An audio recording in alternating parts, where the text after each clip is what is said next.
So Joseph Smith, he dictated the Book of Mormon to Oliver Cowdery and John Whitmer, Yeah. and then talk to us Christian about Whitmer.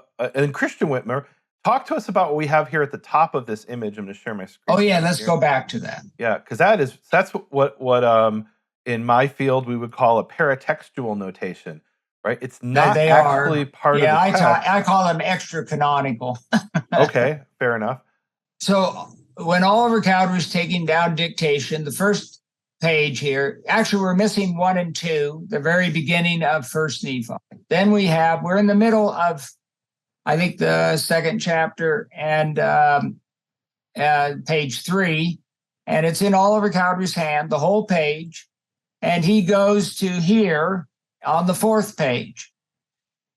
Then he stops, and John Whitmer takes over, for all as we know, the first time. Now, that may not be the case, but it's the first we have of John Whitmer, and he will go on to the bottom of the page.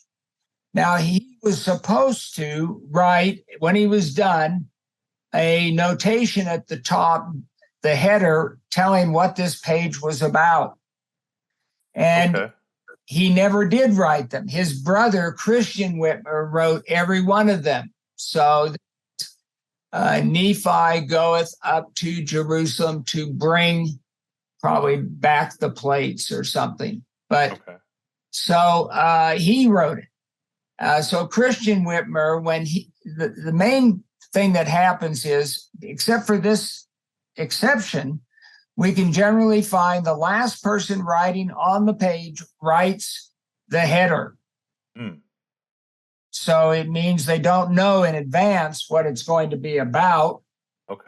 They write it all down, and then the last scribe decides. But John Whitmer would not do it. And he was, there's sort of a resistance. I don't know what it is. But Christian Whitmer did it for his own stuff, and he does it for his brother. And Oliver Cowdery, if he ends a page, will write the header, even though there may be another scribe up earlier on the page. So you call this extra canonical. Is that you saying that these are Christian Whitmer's words and not something dictated by Joseph? That's Christian Whitmer. Now, the very first one, we could not read it first. We could not read it.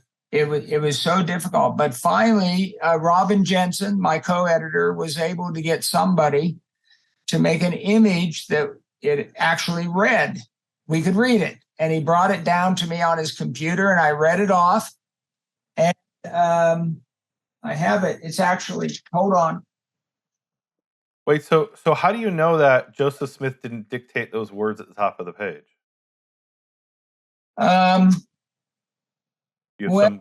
There's hint at that somewhere? There's sometimes they put in unique things about that don't exist elsewhere in the text. For instance, there are these people called the anti-Nephi Lehites.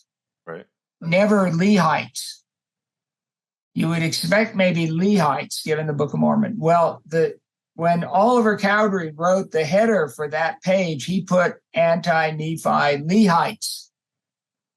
It's not Joseph Smith. It's the scribe just writing down what he thinks it ought to be. Often it's etc. The only thing that's in the header is etc. It means it's whatever they were talking about, the wars, usually the wars, etc., etc. So I don't think it represents in any way something Joseph Smith was telling them. Are there some scholars who believe that is part of the revelation? The thing. Well, I haven't heard of them, but you never know what's out there. Right.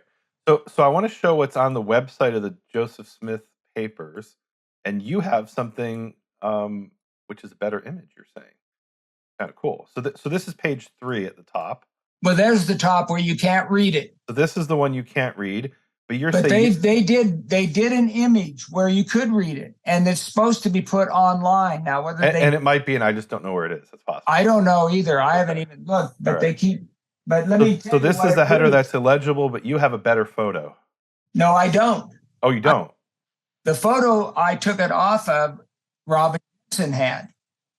It was another one they had taken under certain, they try to do different ultraviolet settings, so forth.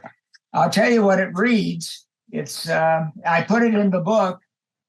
Nephi cries unto the Lord for his brethren. And if you come into the text, it has that Nephi cries unto the Lord for them. And so, so that's with a different wavelength or something of ultraviolet. Is that what we're saying? Yes. It had to. Okay. I don't know how he got it.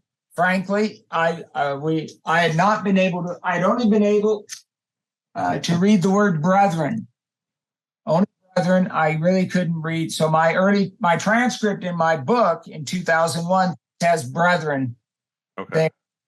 But it turned out to be right, and it's virtually Oliver is just copying what he found. Something, it wasn't really the main idea even on that whole page, but it was something he just put out and he put it at the top of it. Gotcha.